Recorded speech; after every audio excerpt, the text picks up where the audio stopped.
Cinéma. Écran de l'infini sur lequel se projettent les rêves et les cauchemars. Leur mission, vous faire découvrir des films oubliés, vous faire poser le pied sur des genres plus ou moins inconnus, et au mépris de votre santé mentale, vous faire avancer vers des contrées nanardesques. Le seul hic, c'est qu'ils ne le savent pas encore. Voici leur émission.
Les amis, c'est bon, nous leur avons échappé. Ils ont quand même témoigné. Vous allez savoir ce que c'est que l'horreur, le dégoût.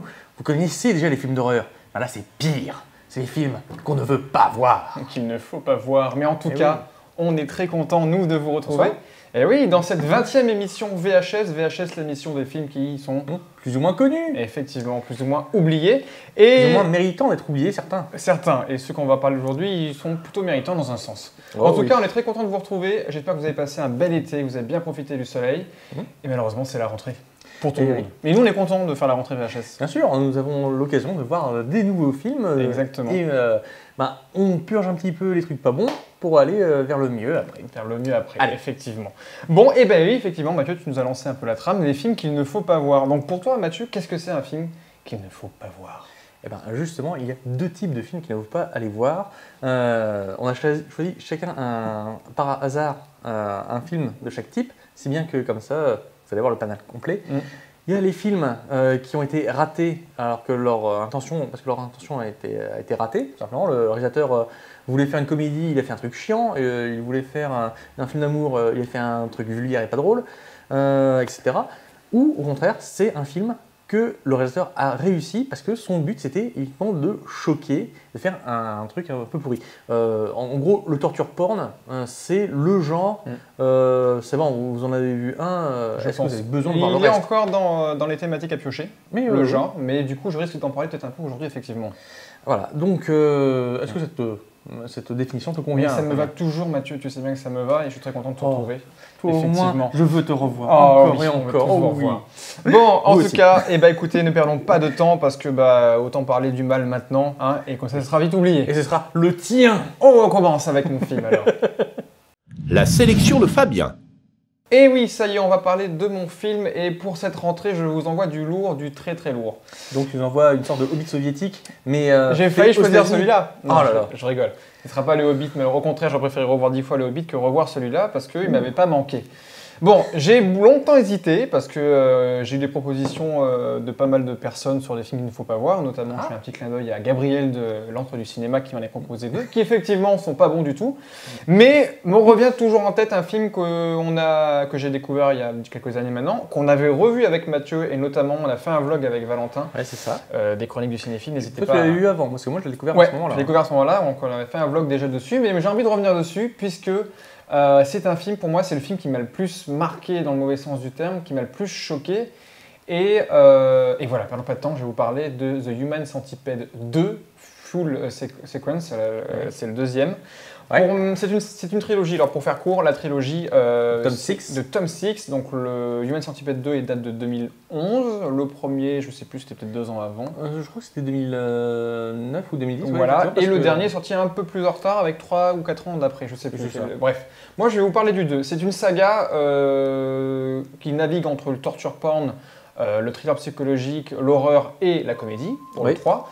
Et le 2, c'est le plus gore, c'est du torture porn pur et dur. Donc le torture porn, comme on en parlait tout à l'heure, c'est le Le fait plaisir. de torturer des gens Voilà. et de montrer ça, Et de par montrer quoi un porno. ça, et ceux qui aiment le torture Simplement. porn, c'est qui aiment voir les corps souffrir. Enfin, c'est Voilà. plutôt ce qu'on appelle du gonzo si on allait dans le porno, c'est-à-dire il n'y a pas vraiment de scénario, Ouais. il y a juste une mise en scène d'un acte sadique et donc il faut se contenter de ça. Donc voilà, c'est le pire des 3 pour moi. Le premier, en bref, ça racontait l'histoire d'un médecin, Ancien nazi, ancien évidemment. nazi, ou en tout cas allemand. avec une belle image derrière, qui avait kidnappé des gens et voulait créer, attachez-vous, donc je vous dis, âme sensible, s'abstenir, je vais peut-être mettre un moins de 18 ou moins de 16 pendant la vidéo, je vais être peut-être obligé. Spoiler. Voilà, mais en tout cas, voilà, qui voulait réunir 3 personnes, Ah.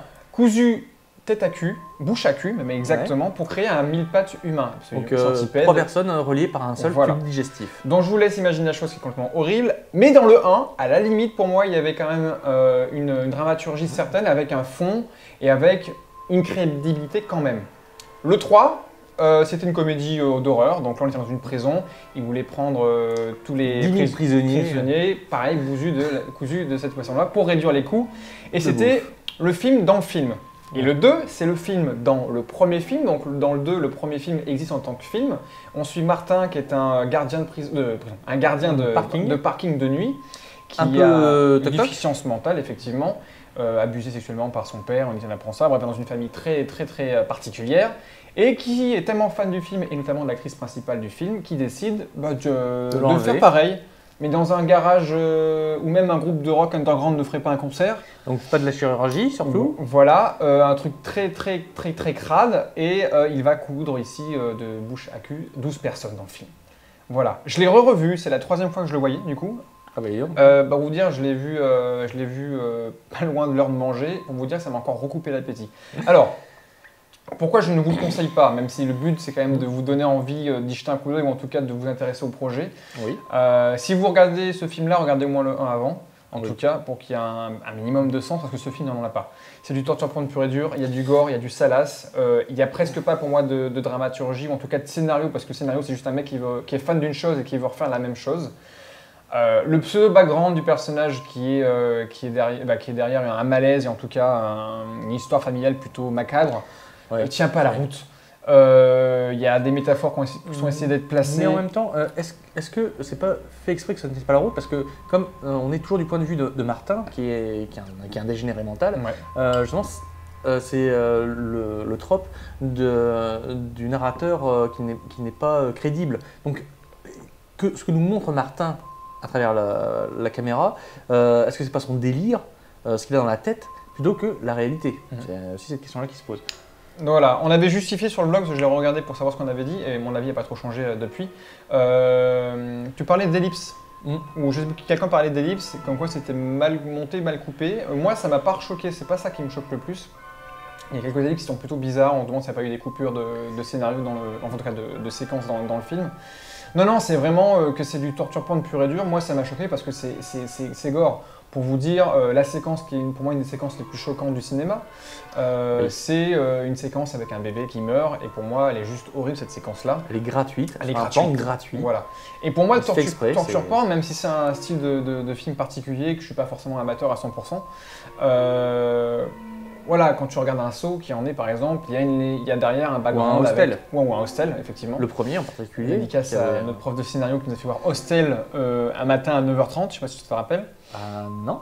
La séquence où il coupe le talon d'Achille. Ah, On l'avait vu à 9h30 un effectivement. matin en cours, je peux vous dire que ça m'est marqué aussi. Merci Jean-Marc. Ouais, mais en tout cas, voilà, il y avait un peu le background avec des personnages derrière qui étaient machiavéliques, mais qui avaient une raison de le faire. Ici, la déficience mentale, pour moi, ne justifie pas tout. Et forcément, l'intérêt du film, c'est qu'il veut faire comme le médecin Du premier. qui lui était médecin, donc quelque chose de plutôt propre, en tout cas chirurgicalement plutôt viable, on va dire, crédible.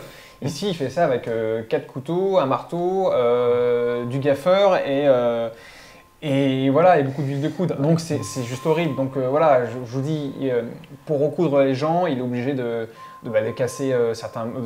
casser, je me fais attaquer par un papillon. De casser, du coup, d'arracher des dents, de coudre d'une façon horrible, de couper les tendons pour pas qu'ils puissent se lever, etc., etc. 12 personnes en version 1000 pattes géant dans un garage crado, c'est vraiment horrible. Horrible, horrible. Le seul truc qui m'a fait rire, c'est le fait qu'il veut engager du coup l'actrice du premier film et qu'il la piège de façon assez marrant avec un pseudo-casting pour Tarantino. Moi, j'ai beaucoup parlé parce que j'avais besoin de me vider. On en reparlera après. Mathieu, toi, qu'as-tu pensé de The Human Centipede 2 ? Alors, d'abord, je vais lancer un petit pavé dans la mare. Vas-y. En fait, The Human Centipede, le projet, c'est un petit peu comme Evil Dead, le projet. Le premier film est un film d'horreur, pur et dur. Ouais. Le troisième est une comédie qui justement est très méta, donc c'est-à-dire il rit de lui-même en brisant le quatrième mur assez souvent. Et le deuxième, c'est l'exagération du 1 en reprenant tout ce qu'il y avait du 1, mais en allant sur une version plus folle. Mais sans apporter quelque chose. Voilà. Alors, je ne suis pas convaincu là-dessus parce que moi, ce qui sauve les films là-dedans, et justement, donc, c'était moi qui disais que c'était mal monté. En fait, en y repensant, en revoyant, c'est effectivement peut-être mieux monté que ce que j'aurais cru. C'est-à-dire, comme je t'ai dit, le fait qu'on soit du côté du bourreau, est un bourreau dégénéré. Et le problème, c'est qu'on n'a pas d'empathie pour ce personnage. C'est ça. Mais en même temps, toute la réalisation, et c'est ça ce qui sauve le film à mon avis, est faite afin de nous mettre dans le malaise de cette tête folle de Martin. Alors que par exemple pour Hostel, on est du côté justement des victimes, donc on veut les voir triompher. Pareil pour Saw, on est du côté des enquêteurs et des prisonniers de. C'est ça, c'est qu'on n'arrive pas à se placer. Comme on ne peut pas s'approprier un personnage, parce qu'on ne peut pas s'approprier les victimes, parce qu'on est trop détaché d'elles et qu'en même temps elles souffrent tellement qu'on ne peut pas. Et qu'on ne veut pas être dans la tête de Martin. Effectivement, du coup, on est vraiment un point de vue objectif sur ce qui se passe. Et en devant s'agglutiner un gavage d'oie, d'horreur, pour le dire. Et c'est vrai que tu as raison, c'est vrai. Donc là-dessus, moi la question que je me pose, c'est effectivement, est-ce que c'est le pire film de la saga? Pour moi, c'est le 3, le pire film, parce que c'est celui où justement la réalisation n'est vraiment pas bonne et le scénario est trop poussif. Alors que pourtant, c'est le scénario le plus développé. Le 1 est très intéressant. Je l'ai en DVD, je le garde parce que je trouve qu'il a quand même un appui intéressant. Mais donc, le 2, lui, franchement, c'est vraiment pour sa réalisation que je pense qu'on peut le regarder. Mais si vous avez un estomac en général, vraiment. Ne le regardez pas. Parce que moi, il m'en faut beaucoup. Je suis plutôt du genre à enquiller. Genre, je déconseille ça à mon frère, il saura pourquoi. Mais non, mais en tout cas, coucou Jimmy. Voilà, et je me rappelle que là encore, ça a été, mais la deuxième fois qu'on l'avait regardé ensemble, je sais pas si tu te rappelles, des fois on se cachait les yeux parce qu'on pouvait pas. On s'était fait les 3 à la suite en plus. Moi, ce jour-là. Moi, c'était pour The Human Centipede a fait dans son projet a fait beaucoup parler de lui parce que justement c'était très gore, très cru, très affreux. Le réalisateur est juste un timbré. Oui aussi. Mais là, je crois qu'il n'y aura pas de suite aussi parce que c'est un film américain. Donc c'est un film qui a choqué à son moment, mais il sera réabsorbé dans la tradition du film d'horreur américain. Ouais, et puis il sera peut-être il inspirera peut-être d'autres sagas, mais en tout cas, oui, c'est une trilogie qui est pour moi une finalité à la fin du 3. Parce qu'on ne peut pas faire un film dans le film, 4 fois de suite. On peut tromper 1000 fois une personne, mais pas tromper une fois 1000 personnes. 1000 personnes. Non. Même notre cadreuse reste bouche bée. Et vaut mieux parce que du coup, tu n'as pas la bouche ouverte avec une tête de. Et c'est marrant parce que c'est le seul film où l'expression avoir la tête dans le cul marche.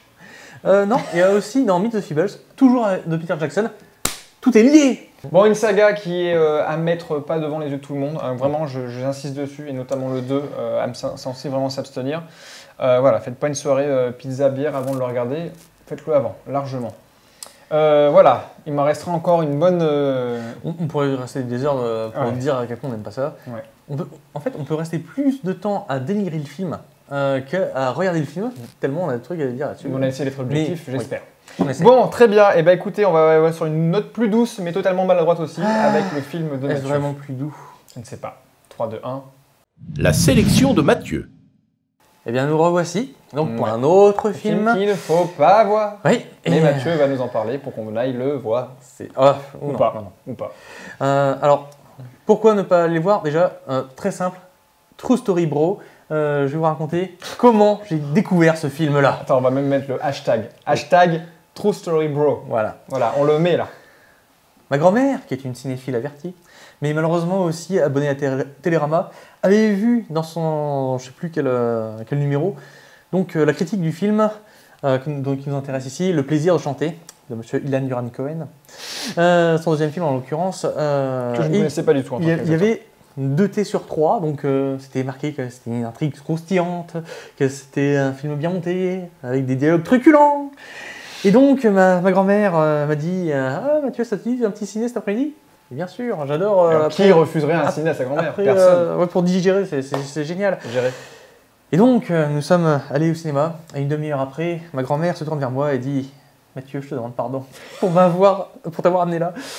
Et alors, moi j'ai insisté pour qu'on reste, parce que je me suis dit, il y a peut-être de l'espoir, il y aura toujours de l'espoir. Et finalement, nous avons eu droit à une bonne blague et un moment agréable dans le film, le moment où un des personnages détestables de ce film se fait flinguer.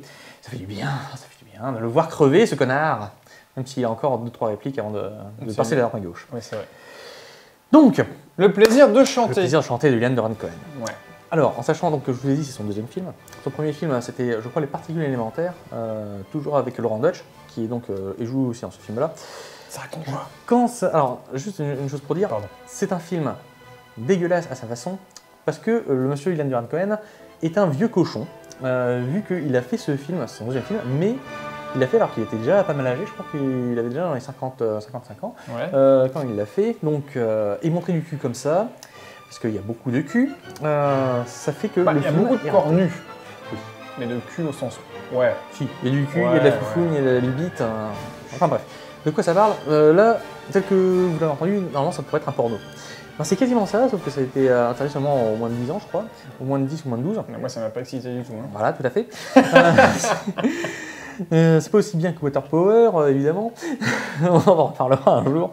Mais vivement le thème, film Coquinou. Vivement le thème. Voilà. Bref.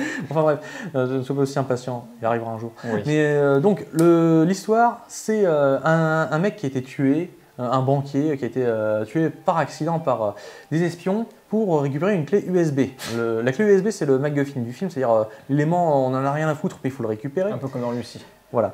Mais donc, là, on fait appel à deux agents, à savoir Laurent Deutsch et Marina Foïs, pour aller enquêter et retrouver la clé USB avant le méchant terroriste arabe du film, enfin iranien du film, excuse-moi, les Iraniens, son père, c'est pas arabe.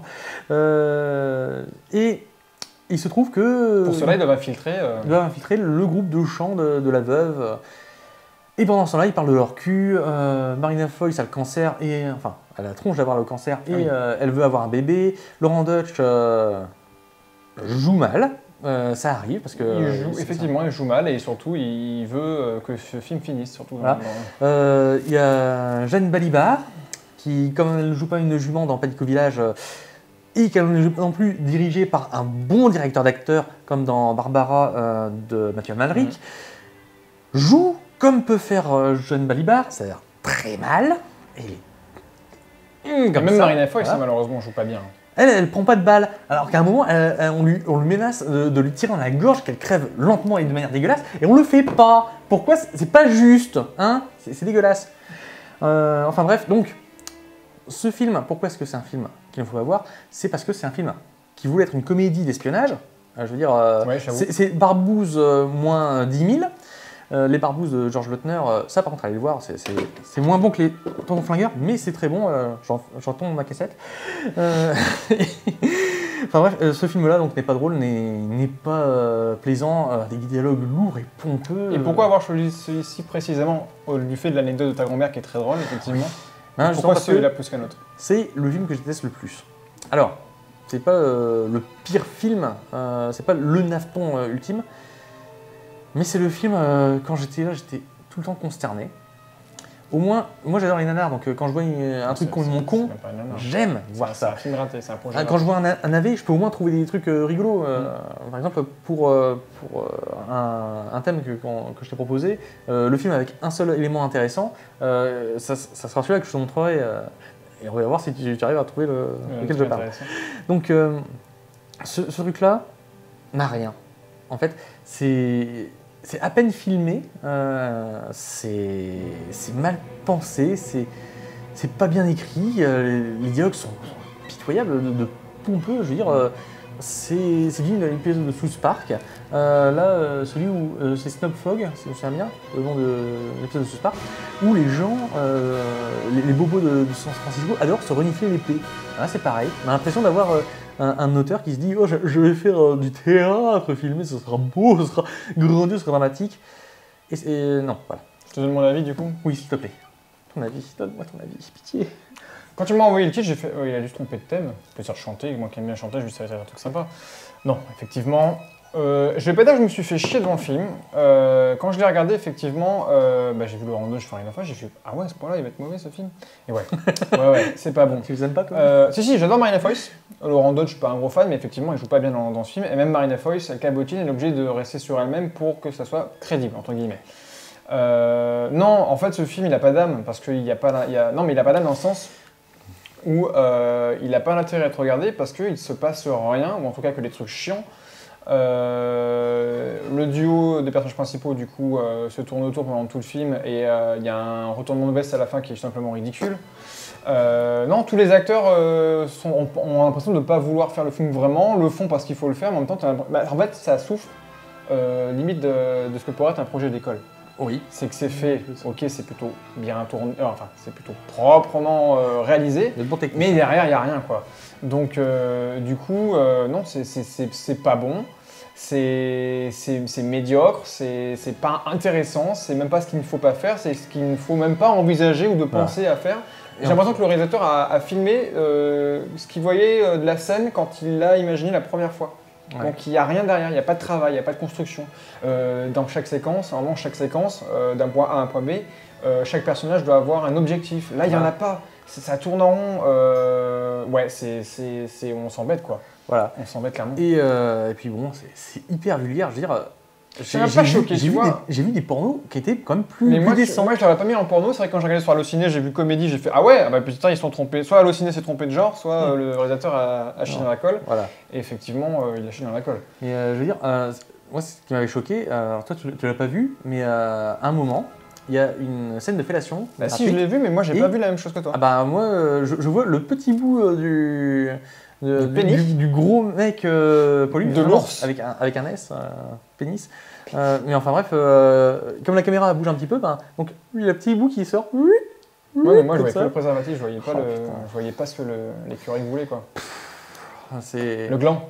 Oui, voilà, c'est ce que je voulais dire. Oui, non, mais c'est très gland comme film. Ouais, voilà, c'est un film très gland et même ces personnages qui sont entre guillemets dans l'intrigue en secondaire n'apportent strictement rien. Il n'y a pas d'évolution de personnage. Il est là le problème. Voilà, il n'y a pas d'évolution de personnage. Et il y a une séquence qui résume très bien le film. Oui. Très très bien le film, donc c'est peut-être la meilleure séquence du film, où ils sont tous au cours de chant et chacun dit ce qu'il a envie de faire. Ah, moi aussi. Et ben ouais, mais c'est ce qu'on aurait voulu voir dans le film en fait. Que elle voulait vraiment un enfant, que lui, il voulait vraiment trouver quelqu'un qu'il aime pour ce qu'il est. Et de bien le montrer quoi. Voilà, et que les autres, ils ont chacun des envies...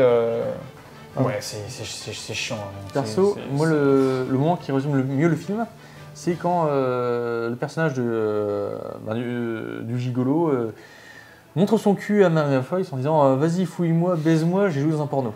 C'est vrai. Et ce mec-là a reçu un prix à Cannes, prix de meilleure interprétation de second rôle masculin. Pour quel film pour celui-là. Pour ce rôle-là. Bon, allez, voilà. Je quitte ce plateau. Je veux dire, Cannes, c'est Télérama aussi. Hein. Au revoir, Mathieu. Adieu. Toi aussi, je ne te reverrai plus. Je ne me reverrai jamais. Non, mais il a vraiment gagné un prix pour ça. Ouais. Ah, quand même. Ok. Bon, bah, il y en a qui ne l'ont pas volé, alors, des prix.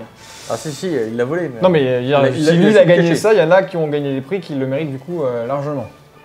Leonardo DiCaprio, effectivement, même si tu l'as pas reçu pour Django, tu l'as reçu pour The Revenant, et j'en suis encore fier. Toi, tu fais bien. Bon, bah écoute, bah ouais, en fait, je suis déçu de voir un casting qui aurait pu être bon, en tout cas principaux, dans un film comme ça. Et si je n'en ai pas entendu parler, c'est peut-être pour ça, et c'est pour ça que je ne le connaissais pas, je pense. Oui, je sais pas quel était son budget, quelle était sa recette. Je sais pas. Mais ça fait partie, à mon avis, de ces films français déficitaires, malheureusement trop nombreux, qui plombent justement les efforts du CNC. Le CNC est censé mais le cinéma français n'est pas mort. Oui. Puisque j'ai vu dernièrement 2 films en avant-première qui méritent d'être vus. Oui. L'amour est une fête. Alors, Mathieu ne l'a pas encore vu, Pas effectivement, encore. mais que je vous conseille. Et j'ai eu un petit coup de cœur pour que ça sort du coup, là on est au mois de septembre, ça sortira le mois prochain du coup, le jeu, Le jeu, ouais. qui est une sorte de le prénom en termes de huis clos, version 2.0, et qui est vraiment très intéressante avec un bon parti pris. Ça donne envie. Ouais, parce que le prénom Bah, était déjà ça très, donne très envie. bon. Ça, Voilà. c'est- J'ai envie de parler de films qu'il fallait voir quand même. Oui. Voilà, on en fait 2 à supporter Voilà. et 2 qu'il faut Nous aller aimons voir. les films, Et- bordel. Et films français en plus, donc il y a encore des trucs à faire. Bah écoute Mathieu, c'est dur mais il fallait le faire. Oui. Ce thème est fait. Nous sommes débarrassés. On a parlé de films qu'il faut pas voir, mais là on va parler de quelqu'un qu'il faut absolument voir, Voir. en tout cas qui fait des films qu'il faut voir. Ça va être celui de notre invité du jour. On se retrouve tout de Tout de suite. suite. 3, 2, 1. L'invité du jour. Et nous voilà avec notre invité du mois, notre invité du jour, à savoir Bonjour. Francis Frankel. Bonjour. On est très content de t'avoir avec nous. Ça va bien? Oui, Ouais, moi je trouve qu'il y a un petit problème. Ah, Je trouve qu'il est mieux habillé que nous. Oh, c'est le noir, ça va avec tout. En particulier avec le fond. C'est pas faux. C'est pas faux, c'est pas faux. Bon, Francis, tu es chef opérateur, tu es photographe, étalonneur, réalisateur, et tu as créé il y a 10 ans la société Lucid Prod. Et tu enseignes notamment l'analyse filmique et les techniques de tournage dans une école, la MJM de Nantes. On avait aussi accueilli Stéphane Mogoma il y a déjà un an maintenant. C'est ça. Donc vous êtes collègues de travail, en tout cas, peut-être que MJM a des bons réalisateurs nantais qui sont à l'intérieur. On va le savoir Et- tout de suite. Et tu as reçu en tout et pour tout 20 récompenses internationales pour ton travail, si je ne me trompe pas, d'image et de réalisation. Et ça va du court-métrage, on passe par la publicité, le clip et le documentaire. Voilà. Comment- Et j'ai résumé, hein, pour te dire. C'est C'est résumé, bien. résumé, parce qu'on Ouais. on le laissera le lien de son site, vous n'hésiterez pas à aller jeter un coup d'œil. Donc on est très content de t'accueillir en tout cas. merci à vous. Et bah de rien. Et écoute, tu vas passer au crible comme tout le monde, on va te poser quelques questions. Et tu Oh nous non, diras la vérité. T'inquiète pas, tous les spectateurs J'ai hyper attendent de savoir. En fait, Francis, il a hyper peur de nous, je ne sais pas pourquoi. Donc, tout le monde s'est bien passé. Tout Non, s'est non, tout non, bien non, passé. moi j'aime bien être de l'autre côté. Là. Et De ce voilà. côté-là, je suis pas Quand bien tu du es tout, réalisateur, du tout, tu es ouais. Dieu. Quand Ouais. tu es ici, tu es esclave. Bon, quand c'est Exactement, l'image. ouais, le vôtre. En tout cas, on Qu'on est là s'entende, pour mettre en T'inquiète avant pas. ce que tu fais, parce que on trouve que tu fais de belles choses surtout. Merci. Donc voilà. Écoute, je vais commencer avec la première question, histoire de te présenter un peu plus. Est-ce que tu peux nous parler un petit peu de ton amour pour le cinéma? J'y reviendrai au mot sens amour Ouais. du cinéma. Ton parcours un petit peu dans les détails que tu aimerais nous proposer et tes inspirations, si tu en as, ou en tout cas ce qui t'a amené à faire ce que tu fais aujourd'hui. Oula. Donc ton Ça fait plein parcours de à questions. toi. J'ai fait les Beaux-Arts Ouais. à Nantes. Je suis sorti en 1989. J'avais un an. Moi j'avais 4. Ouais, c'est vrai. Ah ouais, vous étiez né quand même. Ouais, oui. Et t'as vu? Et à l'époque où le numérique n'existait pas, on l'imaginait même Ouais. pas d'ailleurs à l'époque. Et j'ai continué, en fait je voulais faire de la photographie. Donc alors j'ai fait une émission de télé en diplôme en dernière année, ce qui était assez étrange à cette époque-là. C'était rigolo. Et je voulais faire de la photographie, mais j'ai pas pu. J'ai pas réussi à trouver après mon diplôme un studio qui m'accueille. En tout cas, il y en avait plein qui voulaient m'accueillir, mais pas payés. Ouais. Et comme j'avais pas de sous, je pouvais pas. Il fallait absolument que je bosse. Et on m'a proposé de faire un master dans l'image numérique à Ouais. l'époque. Et c'était le premier master européen en image numérique qui a été créé par le CNBDI, le Centre national de la bande dessinée et de l'image à Angoulême, en partenariat avec les Beaux-Arts d'Angoulême. D'accord. Et du coup, comme j'avais fait un échange lors de mon diplôme avec cette école, ben voilà, j'ai accepté, c'était payé, un pourcentage du SMIC, je ne me rappelle plus. Et du coup, je me suis baladé pendant 4 ans en Europe pour réaliser ce master. Voilà. Et puis, bizarrement, après mon master, j'ai trouvé un boulot dans l'audiovisuel. Ouais. Et les choses se sont faites comme ça. C'est le D'accord. hasard, en fait. Et j'ai travaillé en Hollande, justement, pendant 1 an. Pour une télé qui s'appelait Télé Véronica, enfin qui s'appelle toujours d'ailleurs Télé Véronica, qui est une télé rose, qui est un peu chaude. Moi j'étais en régie. D'accord. D'accord, très bien. Est-ce que tu peux nous présenter dans ce cas la structure Lucid Prod, s'il te plaît? Alors j'ai créé en fait Lucid Prod il y a une dizaine d'années avec mon épouse. Et notre structure n'a toujours comporté que nous deux. Et à chaque fois qu'on avait des projets de production, parce qu'au départ la structure a été montée pour produire des documentaires et notamment les films qu'on avait envie de réaliser, des documentaires plutôt ethnographiques. Et donc la structure a été montée pour ça. Donc on écrivait, on concevait, on réalisait nos projets et on faisait appel à des prestataires pour nous aider. Donc tu me disais tout à l'heure en off pour France Télévisions notamment, Ouais. Arte, Ouais. Qui sont quand même des grosses... Et oui. Ah oui. Et oui, on a fait notre plus beau coup est deux prime time sur France 2, France 3, un France 3 et un France 2. À l'époque, c'était chouette. Ouais. Et donc voilà. Et la structure, elle a été donc toujours aussi légère. Et puis, et on faisait appel à des post-producteurs pour la post-prod, et puis des techniciens pour les tournages quand on en avait besoin. Mais vraiment en free ou en intermittent. Donc tu as voyagé un petit peu du coup, Beaucoup. par le biais de... Quel est ton souvenir le plus marquant de voyage? Notre premier projet. Le premier, Ouais. c'est un peu plus marquant. Le premier projet, ce qu'en fait, quand on démarre dans la production de documentaires, il nous fallait un projet. Ouais. Et on a fait un film qui racontait notre voyage avec nos enfants, nos 3 enfants à l'époque. Et on a remonté toute l'Asie à pied, du sud de la Thaïlande jusqu'en Chine. Et on l'a fait à pied avec nos enfants et on a filmé les gens qu'on rencontrait. On ne s'est pas filmé nous. L'idée, c'était pas de nous filmer nous et de raconter notre histoire, mais de raconter l'histoire qu'on voyait au travers de cette famille qui se balade. Donc on a géré dormir chez vous, mais version famille un peu. Ouais, C'est ça. voilà. C'était en 2004. D'accord. Et là, c'est une sacrée épopée. Hein. Ouais, 7 mois de marche. Et donc depuis, avec Lucid Prod, beaucoup de prestations, comme tu peux le dire, mais aussi Ouais. des projets personnels, de la fiction, des clips. Voilà, oui, c'est arrivé. C'était à force de d'abord faire du documentaire, puis par la force des choses, commencer à devenir prestataire, chef opérateur.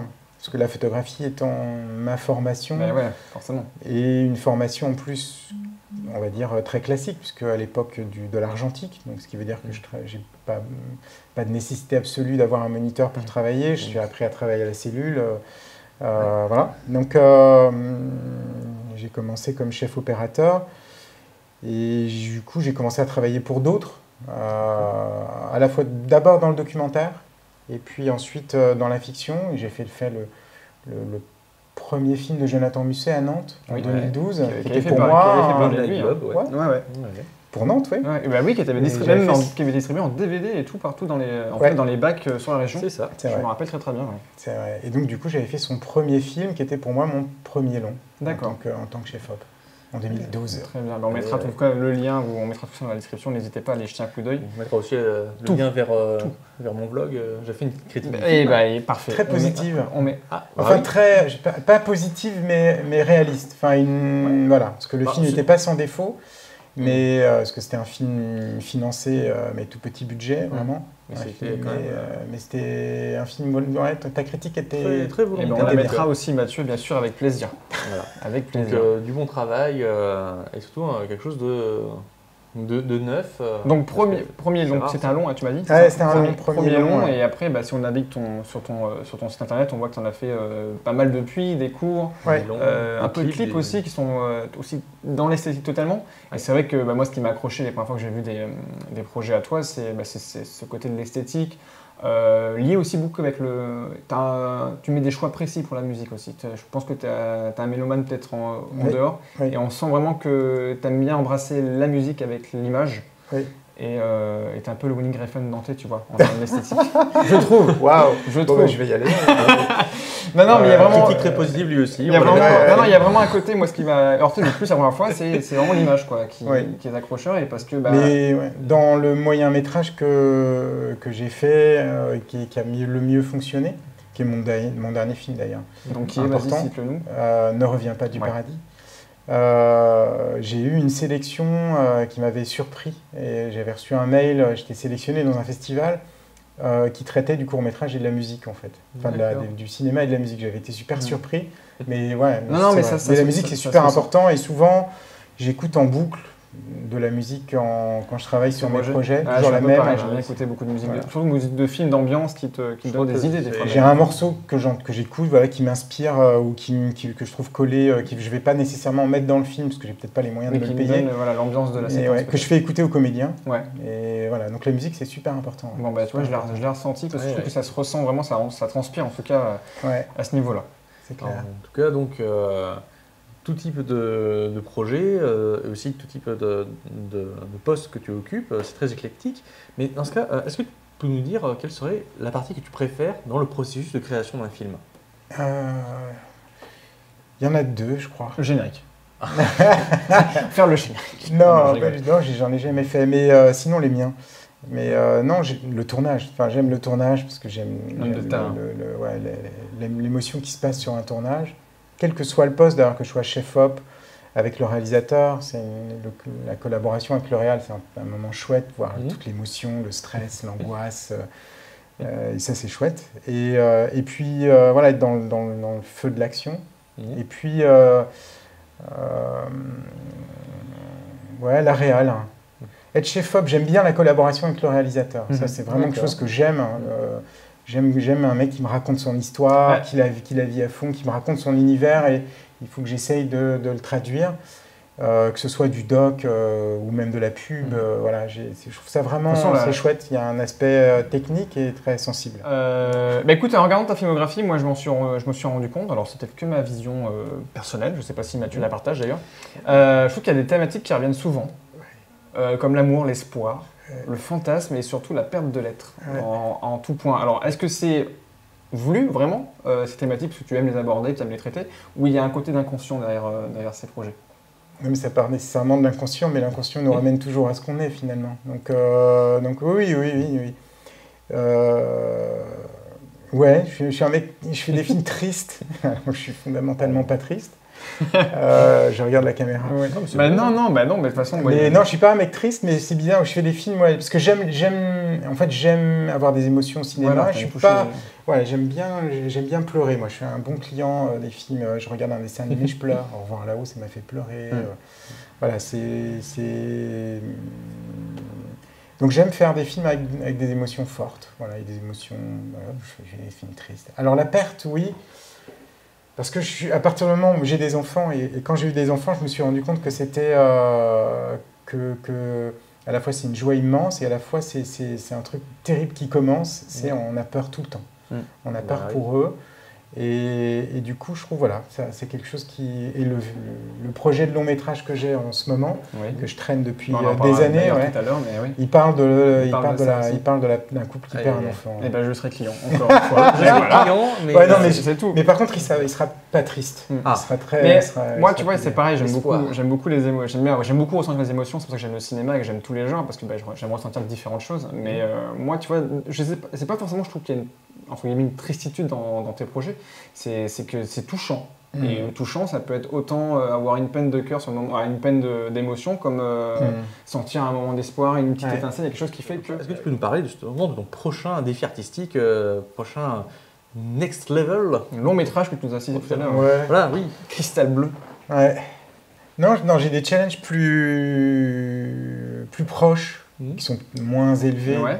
Voilà, je vais faire un clip de rap, ça je suis super content. Je vais faire un clip de rap là dans quelques semaines pour un jeune rappeur nantais qui s'appelle Ratpi, qui a fait quelques vidéos, quelques clips assez sympas, bricolés mais très très sympas. C'est quelqu'un qui fait 50-70 000 vues sur ses clips, donc c'est plutôt pas mal.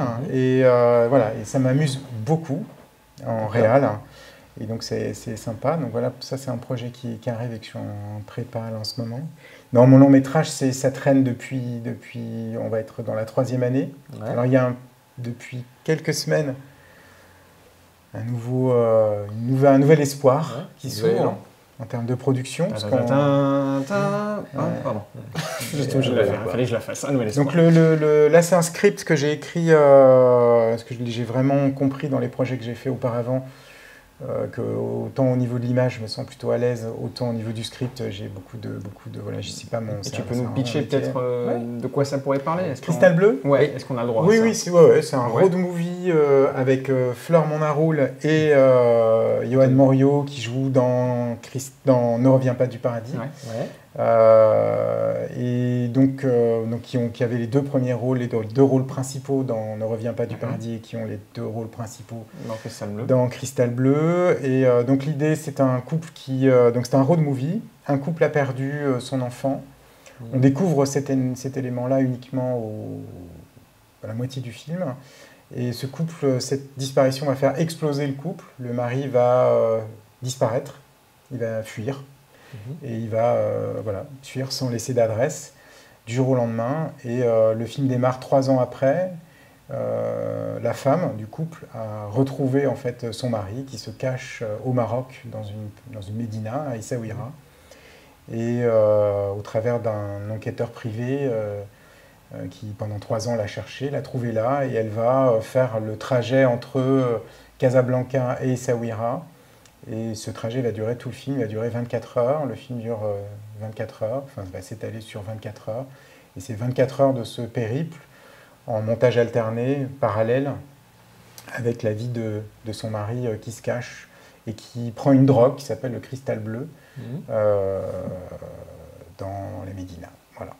Donc d'où le projet de tournage au Maroc, alors j'imagine qu'il C'est prend un, aussi du temps. 100% Maroc. Ouais, Ah ouais, 100% Maroc. 100% Maroc, ouais, donc du coup... Alors donc j'ai un producteur marocain, Ouais. un coproducteur marocain, et là aujourd'hui, depuis 2 ans, je suis en train de chercher le coproducteur français. Parce qu'un Français ne peut pas produire, ne pas être produit au Maroc. Il y a des accords franco-marocains au travers du CNC qui font que le producteur marocain ne peut représenter que 70% du projet. Donc je cherche les 30%. Donc j'ai 70% du long métrage qui sont aujourd'hui qui sont prêts. Et il me manque 30% depuis un an. D'accord. C'est dur en France, hein, encore une fois. Et ouais, mais on le dit souvent, mais... Et c'est un petit film, c'est un film à moins d'1 million. Donc on est dans un petit projet. Oui, puisque justement, pour ceux qui ne savent pas, c'est normalement 1 million pour le taux normal, minimal pour faire un long métrage. Donc moins d'1 million, c'est donc un petit film. Donc on espère grand par ses ambitions. C'est ça, on te souhaite d'aboutir à donc ce un film projet. moins triste, un film d'action, un film d'un road movie avec du désert, avec voilà, des trucs en mer et tout. Voilà. Donc, bon, ça donne bien envie.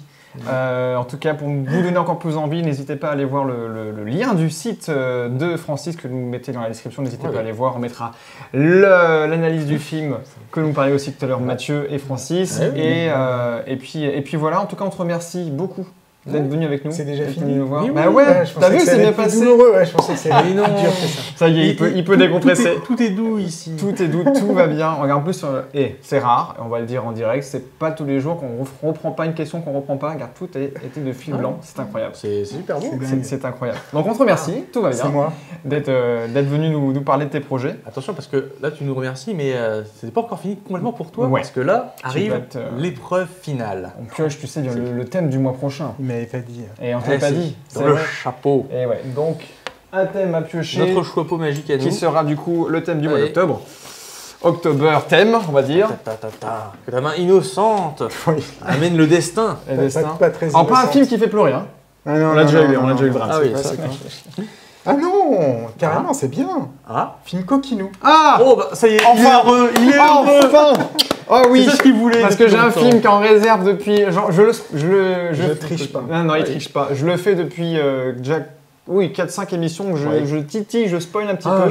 Il le veut, il le veut. Voilà, c'est le premier film coquinou, on va dire comme ça. Le thème est très bien placé comme ça, que j'ai vu quand j'avais 8 ans et que je n'aurais pas dû voir à 8 ans. Parce que mon papa a enregistré des VHS 10 ans trop tôt. et il a vu un film d'animation, mais il n'a pas vu que c'était pour adultes.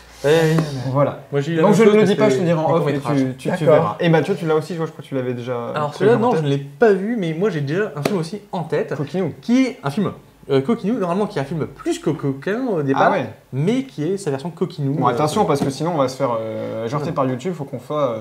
Non, ne soft. t'inquiète pas, le thème est soft. Ouais. Et, Et c'était ton thème en plus, Oui, d'ailleurs, oui, la bah oui. proposition de ton thème. Non, c'est ce que je veux dire, le thème du film que je compte Ah. présenter est soft, il est plutôt beau, c'est sympa, c'est esthétique. Voilà. On va en parler. Donc si vous ne le ça saviez sera pas, mieux on est... que ce qu'on a, Bah oui. nous a présenté. On là. est un peu coquinou avec Mathieu et on vous parlera du coup du mois prochain Forcément. de notre film Coquinou qu'il ne faut pas louper ou que vous n'avez peut-être pas vu, tout simplement. On te remercie encore Francis d'avoir été avec nous. Merci à vous.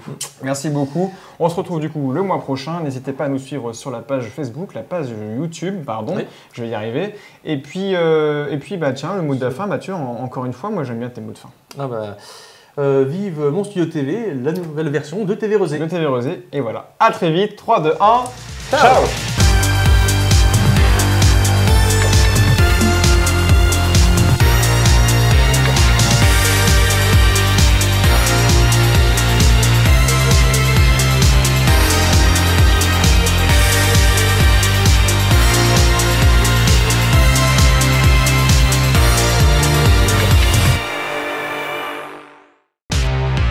VHS, visionnage hautement subjectif. Un thème, 2 films, plus un invité du cinéma local. L'émission des films plus ou moins connus.